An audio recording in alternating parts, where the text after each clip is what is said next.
Tak lama kemudian Sawyer mendapat pesan dari perusahaan tempat ia melamar pekerjaan yang berisi undangan interview nih bos. Terlihat ia merasa sangat gembira karena pesan tersebut. Bergegas kemudian ia menyiapkan segala sesuatunya, kemudian ia mengecek tempat lokasi yang akan dia tuju. Keesokan harinya Sawyer yang tidak lagi sabar dengan interview, ia segera menuju tempat interview yang dimaksud. Namun pada saat di perjalanan Sawyer mendapat masalah pada aplikasi petunjuk arah di handphonenya.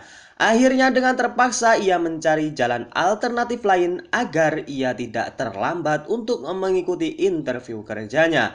Dan terlihat jalan yang diambil adalah jalan yang menuju ke hutan dengan kondisi jalan tersebut kecil dan sepi. Ia merasa bahwa tidak pernah sekalipun dalam hidupnya melewati jalan ini dan ia hanya mengandalkan petunjuk dari aplikasi Google Map untuk sampai di tempat tujuan. Hingga pada suatu ketika ia diarahkan pada suatu persimpangan yang ditunjukkan oleh aplikasi mapnya. Namun tak diduga map telah membohonginya karena jalan tersebut ternyata telah ditutup dan ia langsung balik arah. Singkat cerita, Sawyer yang merasa aneh dengan jalan ini, akhirnya ia putar arah jalan. Dan benar saja ada dua orang laki-laki yang sedang mengintainya dari jarak jauh. Karena tak ingin ditipu lagi oleh mapnya, Sawyer kemudian membaca peta di luar mobilnya.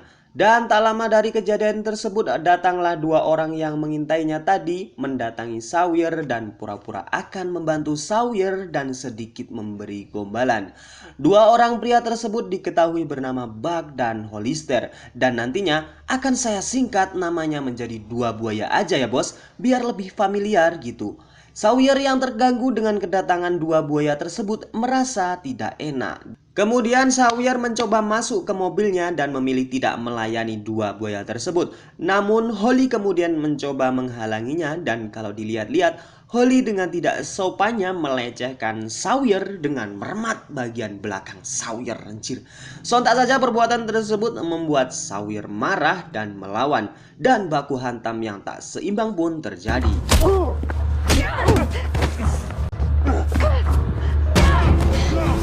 Singkat cerita, Sawyer berhasil lepas dari buaya-buaya tersebut dan kabur dengan berlari ke arah hutan. Kemudian Sawyer bersembunyi dan mencoba mengalihkan dua buaya tersebut dengan melemparkan batu ke arah yang berlawanan. Dan dua buaya bodoh tadi tertipu dengan Sawyer yang berhasil selamat. Namun Sawyer masih takut untuk bangkit dari persembunyiannya. Alhasil Sawyer terpaksa bermalam di hutan tersebut sendirian. Keesokan harinya kita diperlihatkan oleh seorang polisi yang bernama Sheriff. Ia mendapat kabar dari rekannya bahwa ada sebuah mobil yang tidak berpenumpang berada di pinggir jalan. Tak lama kemudian Sheriff menuju ke TKP. Ternyata mobil yang dimaksud adalah mobilnya Sawyer. Sheriff kemudian menghampiri rumah Holly dan Beck yang kebetulan tidak jauh dari kejadian tersebut. Sheriff kemudian menanyakan tentang mobil tersebut dan menyuruh dua buaya tersebut untuk membuang mobil tersebut ke jurang saja. Alright, well, I tried. Singkat cerita, mobil dibuang oleh buaya-buaya itu dan terlihat Sawyer berada di bawah jurang melihat mobilnya yang jatuh dari atas jurang. Kemudian Sawyer mengambil HP yang berada di dalam mobilnya untuk meminta bantuan. Saat ia melihat HP-nya, ia sangat terkejut karena banyak panggilan dari keluarganya yang tengah mencarinya. Singkat cerita, dua buaya tadi menemukan sobekan jaket yang digunakan Sawyer untuk membalut lukanya. Karena dua buaya ini berpikiran bahwa Sawyer masih hidup dan akan melaporkan kejadian ini ke polisi, dua buaya ini berusaha mencari Sawyer dan mendatangi tempat di mana mobil Sawyer tadi dibuang. Namun sayang sekali Sawyer tidak lagi di tempat dan pergi mencari bantuan menggunakan HP-nya. Bagaikan jatuh tertimpa tangga, ya itulah yang dialami Sawyer saat ini karena sampai larut malam ia tidak menemukan sinyal dan ketika ia akan mengirim pesan suara, baterai HP-nya habis dan HP-nya pun mati. Anjir, apes banget Sawyer ini ya.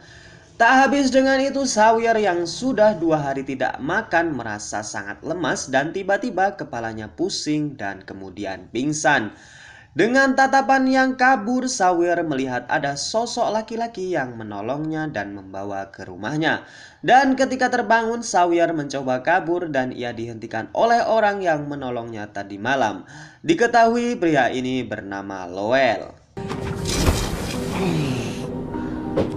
Scene berpindah ke kantor polisi. Kita diperlihatkan dengan anggota polisi yang datang.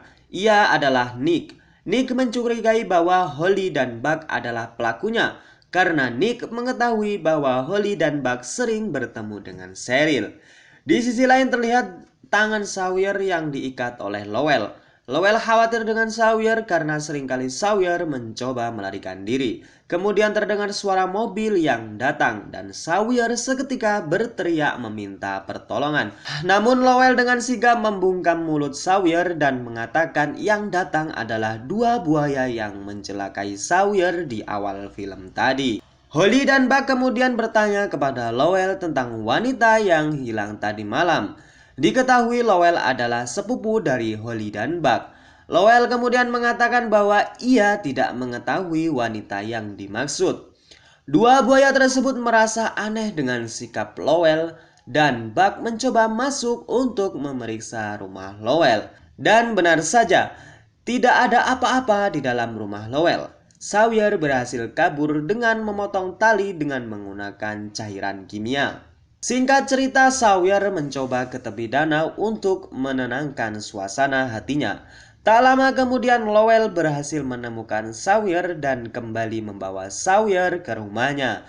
Di sisi lain, para polisi sedang berunding untuk memecahkan masalah bahwa ada seorang wanita yang hilang beberapa hari ini. Dan polisi tersebut menyuruh Cheryl mencari wanita itu. Akhirnya Cheryl menemui dua buaya tadi untuk mencari wanita itu agar bisnis haram mereka tidak terbongkar oleh polisi. Diketahui Cheryl, dua buaya, dan Lowell adalah orang yang mengedarkan narkoba di wilayah ini. Dan Lowell sendiri adalah sang peracik narkoboy.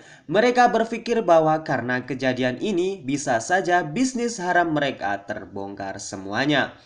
Pada keesokan harinya, Lowell mengatakan kepada Sawyer bahwa dirinya adalah sang juru masak narkoboy. Lowell bermaksud mengajari Sawyer tentang alat dan bahan untuk memasak narkoboy. Beberapa saat kemudian Lowell menyuruh Sawyer pergi ke danau karena sebentar lagi dua buaya tadi akan datang untuk membawa bahan-bahan narkoboy. Beralih ke kantor polisi, Sheriff kemudian menyuruh Nick untuk pulang menemui keluarganya karena hari ini sedang diadakan selamatan yang dilaksanakan keluarganya. Saat Nick akan masuk ke mobilnya, Nick teringat masih ada barang yang tertinggal di kantor. Ia dikejutkan dengan percakapan Sheriff dan Buck di telepon. Seketika Sheriff yang kaget dengan kedatangan Nick mencoba mengajaknya keluar dan tiba-tiba Sheriff membunuh Nick karena Nick telah mengetahui dalang di balik ini semua. Pada malam harinya, Sheriff menyuruh dua buaya tadi membuang mayat Nick agar tidak bisa ditemukan oleh para polisi. Pada keesokan harinya datang polisi yang bernama Joe. Ia menanyakan perkembangan kasus wanita yang hilang di wilayahnya dan ia merasakan bahwa wanita itu masih belum bisa ditemukan. Maka Joe akan segera melakukan pencarian dengan timnya sendiri. Russ Creek all the way through to Black Ridge.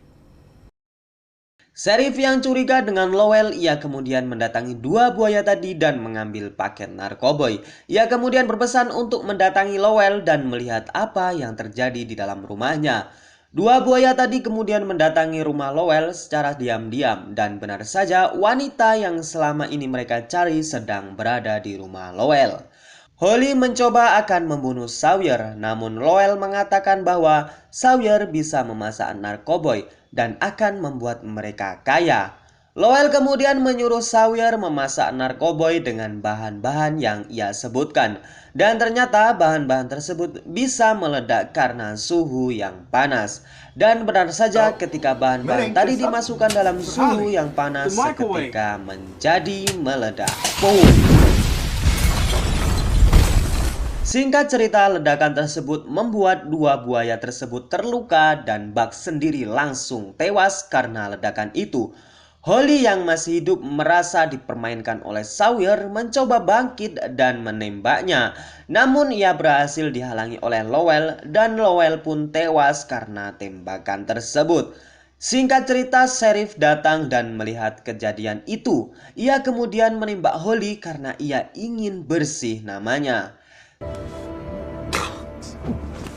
Sawyer berhasil kabur dan sampai di tepi jalan. Tiba-tiba ia didatangi oleh mobil sheriff dan ia berpura-pura sebagai polisi yang baik.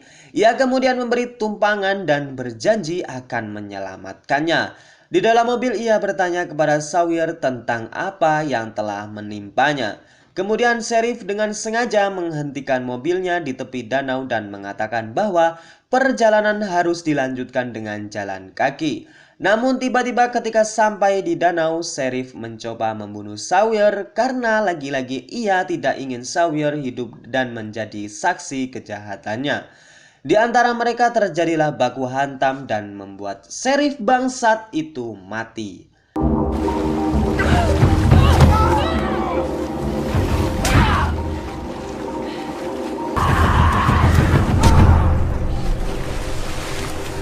Dan scene berakhir ketika Sawyer kembali menemukan jalan utama dan ditemukan para polisi yang dipimpin oleh polisi baik yang bernama Joe.